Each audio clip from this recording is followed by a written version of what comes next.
Friends, so in today's video, we'll discuss about Hindu chemistry. Hindu chemistry means ancient chemistry. जो भी methods for treatment purpose, medicinal methods use होते थे ancient time में in our India, तो उसके बारे में अपन कुछ डिस्कस करेंगे with the help of this book. और इस वीडियो में जो भी कंटेंट्स मैंने लिए हैं वो सारे के सारे कंटेंट इस बुक से लिए हैं।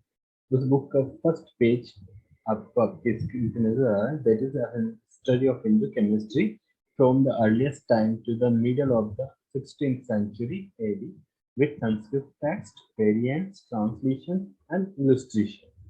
And this book was written by Praful Chandra Ray, Doctor of Science, बहुत ही scientist थे. He was professor of chemistry, Presidency College of Calcutta. And ये जो book है, it is volume 1 and it is second edition that is revised and enlarged. So once upon a time मैं Google पे कुछ search कर रहा था, तो जो गूगल न्यूज आती है उस गूगल न्यूज में एक न्यूज ऐसी थी कि हिंदू केमिस्ट्री की जो बुक है उसकी कुछ कॉपीज आर अवेलेबल ओनली अपने इंडिया में, उसकी कुछ कॉपी ही अवेलेबल है. सो जैसे मैंने देखा ये न्यूज और हिंदू केमिस्ट्री नाम since because I am teaching chemistry, so that's why मेरा एक इंटरेस्ट हुआ उसको पढ़ने में कि एक्चुअली है क्या. तो न्यूज भी पूरा न्यूज गूगल पे पढ़ा एंड देन फिर मैंने कहीं से हिंदू केमिस्ट्री का, कहीं से क्या मतलब मेरे फ्रेंड्स है हिंदू केमिस्ट्री का PDF वर्जन अरेंज किया. Then I started to read that Hindu chemistry book. और जैसे जैसे मैं पढ़ता गया वैसे वैसे मेरा इंटरेस्ट भी डबल ट्रिपल लाइक दैट ऐसा होने लगा. जैसे ऑर्डर ऑफ रिएक्शन होगा ना, फर्स्ट ऑर्डर सेकंड ऑर्डर में डबल हो जाता है, टू स्क्वायर करते हैं, थर्ड ऑर्डर में बस ट्रिपल ट्रिपल टाइम्स करते हैं लाइक दैट. जैसे मेरा इंटरेस्ट लगता गया हिंदू केमिस्ट्री. फिर मैंने YouTube के ऊपर हिंदू केमिस्ट्री से रिलेटेड कुछ वीडियोस देखे और उन सबको देखने के बाद आई थॉट कि I should make some videos on Hindu chemistry. So this is my first video about Hindu chemistry and जैसे जैसे वीडियो बनेंगे मैं अपलोड करता रहूँगा. सो वीडियोस में जो भी कंटेंट्स मैं आपको बता चुका already, but again I repeat कि जो भी कंटेंट्स मैं ले रहा हूँ वो सारे के सारे कंटेंट्स इस बुक से लिए हुए हैं मैंने, जो कि प्रफुल्ल चंद्र रे सर ने लिखी हुई थी इन 1903 क्या. Okay, so let's start about Hindu chemistry, but before that uh, we should uh, we should know about Acharya Sir Praful Chandra Ray, who was born in 1861 और उनकी डेथ 1934 में हुई. He was eminent Bengali chemist. He was educationist, historian, industrialist. He established many industries, chemical industries, and he was philanthropist. Philanthropist means he was always ready to help others. So ये कुछ basic things about Acharya Sir Praful Chandra Ray. Now we will discuss about the book and उसके अंदर जो भी ancient chemistry अपने को समझाई गई है बाय आचार्य सर प्रफुल्ल चंद्र रे द्वारा, so that we will discuss. So this is the first chapter and this chapter's name is All Chemical Ideas in Vedas. All chemical ideas means ideas related to chemistry या chemical in the Vedas. जो भी ideas होते हैं ancient time में, जो वेद के बारे में अपन थोड़ा बहुत जानते हैं, तो वेद के अंदर जो भी केमिकल आइडियाज दिए हुए हैं उसके बारे में ये जो फर्स्ट चैप्टर है वो चीजें फोकस करता है। और ये जितनी भी आइडियाज हैं इन वेदास, these are दोनों हिंदू अल्केमी आइडियाज। अब जैसे ही मैंने पढ़ा कि अल्केमी वर्ड, सो मैंने सोचा यार what is this, then I went to Google और पता लगाया कि अल्केमी वर्ड का मीनिंग क्या है। ये तो मुझे समझ में आ गया था कि chemi means it will be related to chemistry और chemicals, but alchemy it was actually new word for me. So Google पे बहुत सर्च करने के बाद बहुत मतलब इजीली मिल जाता है, नो डाउट, बट सर्च करने के बाद मुझे पता चला about Alchemy. And Hindu word जो इसके साथ अटैच है, it means ancient time. Ancient time, whenever I से एंशियंट टाइम, इट मीन्स जो हिंदू कल्चर, इंडियन कल्चर था अपना, उसके according. So Alchemy means it is a form of chemistry in the middle edges. Middle edges means जो प्राचीन काल में, जो मध्य काल था, मिडल एज, उसको कहेंगे अपन middle age, right? So it is a form of chemistry in Middle East which involves trying to discover how to change ordinary metals into gold. जैसे अभी अपन अभी जैसे पढ़ते हैं कि किसी मेटल्स या किसी केमिकल, सपोज कोई एलिमेंट है nitrogen, and if we want to convert it into oxygen, then we can do. अभी ये पॉसिबिलिटी है। सो मिडिल एजेस यानी कि जो एंशियंट टाइम था, उसके मिडिल काल में ऐसा होता था कि जो उस समय ऋषि मुनि होते थे या फिर जो केमिकल से रिलेटेड काम करता था, वो क्या करते थे, ऑर्डिनरी मेटल्स को गोल्ड के अंदर चेंज करते थे। तो एक प्रोसेस, जो पूरा प्रोसेस था for changing the ordinary metal into gold. Ordinary metals means क्या, स्पेशली उस समय ऑर्डिनरी मेटल्स मींस जो कॉपर एंड लेड, इन दो मेटल्स को स्पेशली, और भी हो सकते हैं बट स्पेशली इन दो मेटल्स को ऑर्डिनरी मेटल्स कहा जाता है। सो इन ऑर्डिनरी मेटल्स को गोल्ड के अंदर चेंज करना, वो चेंज टू गोल्ड, ये जो प्रोसेस था, that process was alchemy, a form of speculative thought that, among other aims, tried to transform base metals such as lead or copper into silver or gold, and to discover a cure for disease and a way of extending life. अब ए form of speculative thought, क्योंकि अभी अपन अगर today scenario में अगर अपन इसको थोड़ा analyse करेंगे तो थोड़ा अपने को स्पेकुलेशन टाइप लगता है। ओके, कि जैसे गोल्ड को या लेड, सॉरी लेड या कॉपर को कैसे चेंज करते थे, सिल्वर और गोल्ड में बना देते थे पुराने साइंटिस्ट थे या फिर जो भी केमिस्ट्री से रिलेटेड वर्क कर रहा था, केमिकल से रिलेटेड, वो। सो और फिर वो क्या करते थे, गोल्ड में चेंज करने के बाद, जैसे अभी अपने को पता है कि सिल्वर एंड गोल्ड दोनों क्या है, एंटीबैक्टीरियल होते हैं, या कोई डिजीज को कोज करने के लिए, क्योर करने के लिए यूज किए जाते हैं। स्पेशली सिल्वर जो है एंटीबैक्टीरियल एक्टिविटी के लिए पॉपुलर है या फिर फेमस है, and gold is related to anti cancer activity as well as anti microbial, both.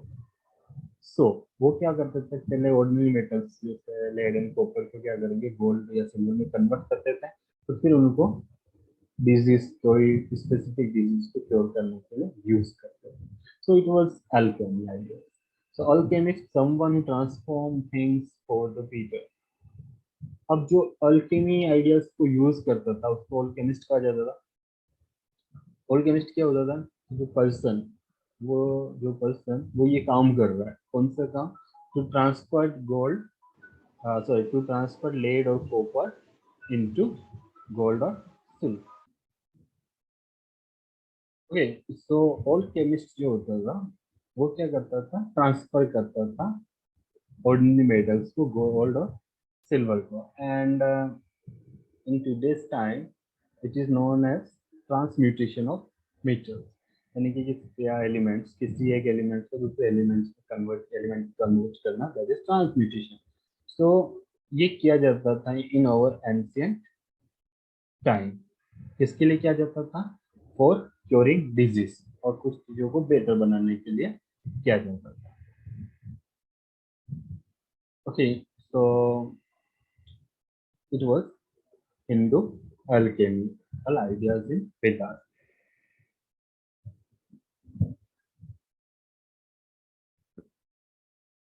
So chemical knowledge associated with medicinal preparation, metallurgical operations, the technical arts, and the belief in transmutation of metals. So alchemy actually है क्या कि ये chemical knowledge है that is associated with medicinal preparation, यानी कि कुछ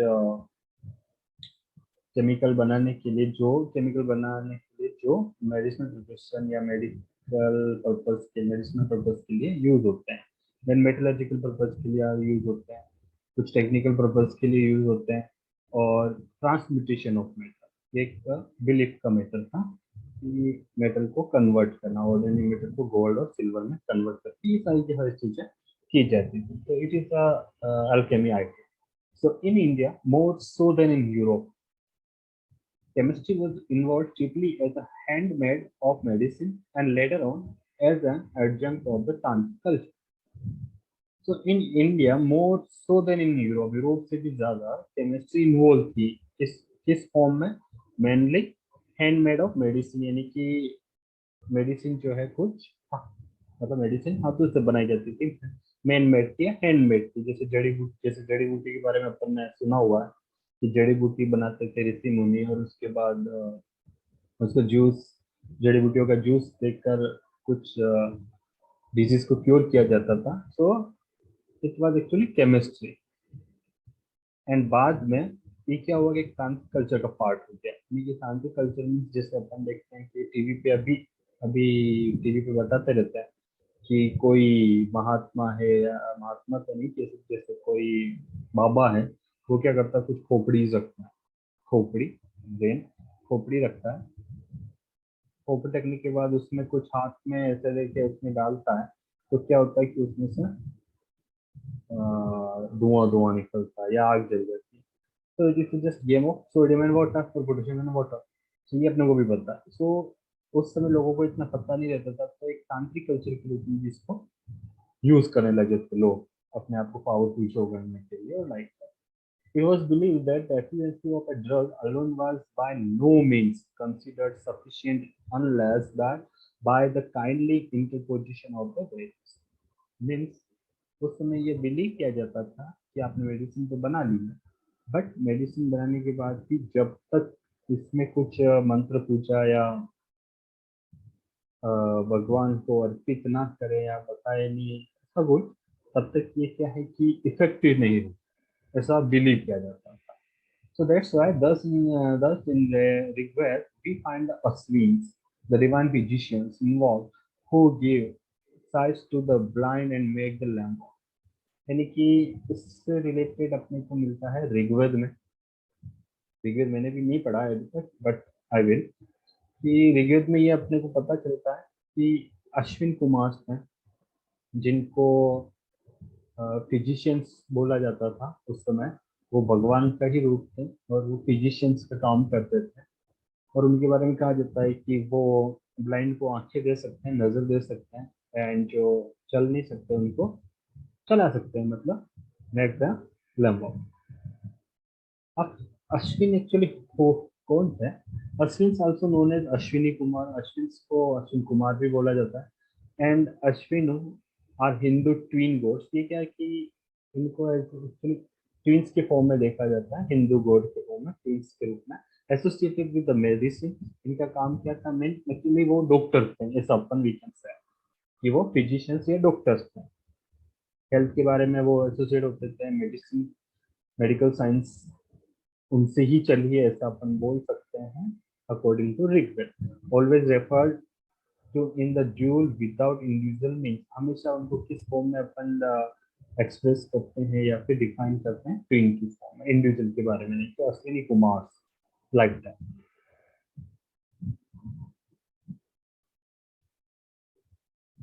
These twin gods have many points in common with the story of Greek mythology. एक कोई ग्रीक मिथोलॉजी है डिस्कवरी, उसके अंदर जो डिफाइन किया हुआ है, कुछ चीजों को ऐसे डिफाइन किया हुआ अश्विनी कुमार जैसे, तो दैट्स वाई इनको जब कंपेयर किया गया तो कुछ पॉइंट्स में कॉमन मिले अश्विनी कुमार में, और जो ग्रीक मिथोलॉजी है उसके अंदर कुछ पॉइंट्स सेम मिले. So according to Rigved, the higher gods are almost entirely personification of the elements and the other natural phenomena like fire, winds, sun and dawn. So Rigveda के अकॉर्डिंग जो higher gods है, मतलब higher gods मतलब अब कुछ believe करते हैं कुछ बिलीव नहीं करते हैं, जैसे महादेव हुए या जितने भी दूसरे गॉड है, विष्णु गॉड हुए, ब्रह्मा हुए, वो सब हायर गोड्स में अकॉर्डिंग टू ऋग्वेद. तो वो क्या है कि स्पेसिफिक के लिए स्पेसिफिक है, जैसे अपन पानी का देवता बोलते हैं, अग्नि देवता बोलते हैं, सूर्य देवता बोलते हैं, चंद्रमा देवता बोलते हैं. सो लाइक दैट, तो हायर गोड्स वो अलग अलग अपनी पर्सनिफिकेशन हैं अलग अलग एलिमेंट्स के लिए. एलिमेंट्स मतलब यहाँ का एलिमेंट्स का मतलब ये है कि फायर हुई, वायु हुआ, विंड हुई या वाटर हुआ, लाइक. अब जो अश्विनी कुमार थे उनके बारे में एक अच्छी मिथ है, स्टोरी है कि one very curious myth is that of the maiden Vishpala who having had her leg cut off in some conflict. So उसके बारे में कहा जाता है कि कभी कोई एक विशपाला नाम की राजकुमारी थी या औरत थी, उसके किसी कॉन्फ्लिक्ट में उसकी टांग कट गई. ओके, देन उसको अश्विनी कुमार के पास ले जाया गया. तो अश्विनी कुमार ने क्या किया कि उनको उनकी टांगों को आयरन की हेल्प से जोड़ आयरन लिंक की हेल्प से जोड़ दिया था. ओके, ये आयरन लिंक वहां लगा दिए. तो ये बोला जाता है. So that's why we say that Ashwini Kumar were physicians. This means Rigveda से according to Rig. But we often find also herbs and plants endowed with potent and active properties raised to the dignities of the gods and address excellent.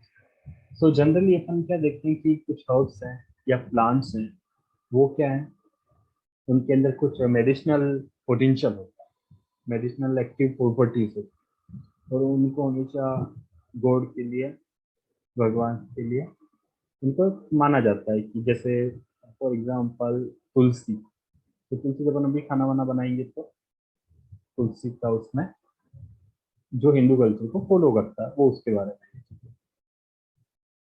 डालेगा. So like so कुछ plants होते हैं जो active properties होते हैं, उनके plants को भगवान के लिए सर्व किया जाता है, like. So in this video इतना ही. अपन नेक्स्ट वीडियो में इसके आगे डिस्कस करेंगे. Thank you for watching this video. Thank you very much.